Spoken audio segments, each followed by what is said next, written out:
جو دین پیش کر رہا ہے اس کا صاحب علم ہونا ضروری ہے، آپ نے یہ فرمایا تھا۔ میں اس میں ایک بات اور عرض کرتا ہوں، اس کا صاحب کردار ہونا بھی ضروری ہے لازمی ہے یہ کہ میرے پاس علم بھی ہے اور میرا کردار بھی ایسا ہے کہ لوگ مجھے دیکھ رہے ہیں کہ اس آدمی کا کردار ایسا ہے، یہ کبھی غلط بات کہہ ہی نہیں سکتا، وہ بات جو میرے فائدے میں نہ ہو۔ بے شک فقط لبثت فیکم عمرا من قبلی من افلا تعقلون، میں نے تم میں عمر گزاری، 40 سال دیکھا ہے تمہیں، تم نے مجھے کیسا پایا؟ ہم نے صادق پایا، ہم نے امین پایا۔ جب صادق بھی امین بات مانو۔ آپ فرمائیے۔ تو یہ جو ہم دیکھتے ہیں کہ اللہ نے انبیاء کو جو بھیجا ہے،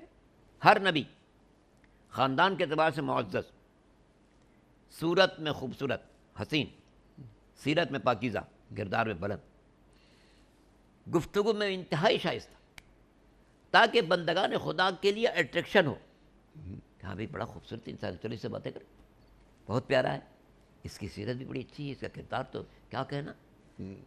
اللہ نے اسی لیے تمام اسباب فراہم کیے کہ کسی شخص کے لیے کوئی عذر نہ ہو، لَأَلَّا يَكُونَ لِلنَّاسِ حُجَّةٌ عَلَى اللَّهِ وَيَكُونَ الْحُجَّةُ لِلَّهِ، بندے اللہ پر احتجاج نہ کریں، پالنے والے تو نے کیسے آدمی کو بھیج دیا تھا، یہ تو ہماری بات نہیں سنتا ہے، یہ تو ہمارے سخت لہجے میں بات کرتا ہے، اس کو تو عقل و شعور کی بات نہیں آتی، نہیں، لَأَلَّا يَكُونَ لِلنَّاسِ حُجَّةٌ عَلَى اللَّهِ، اللہ کے خلاف بندے حجت نہ کر سکیں، وَيَكُونَ الْحُجَّةُ لِلَّهِ،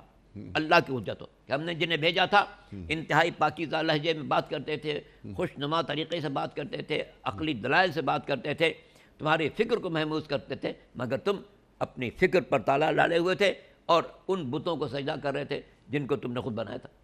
تو یہ جو انبیاء کرام کا مشن ہے وہ سب ہم سب کے لیے دعوت ہے۔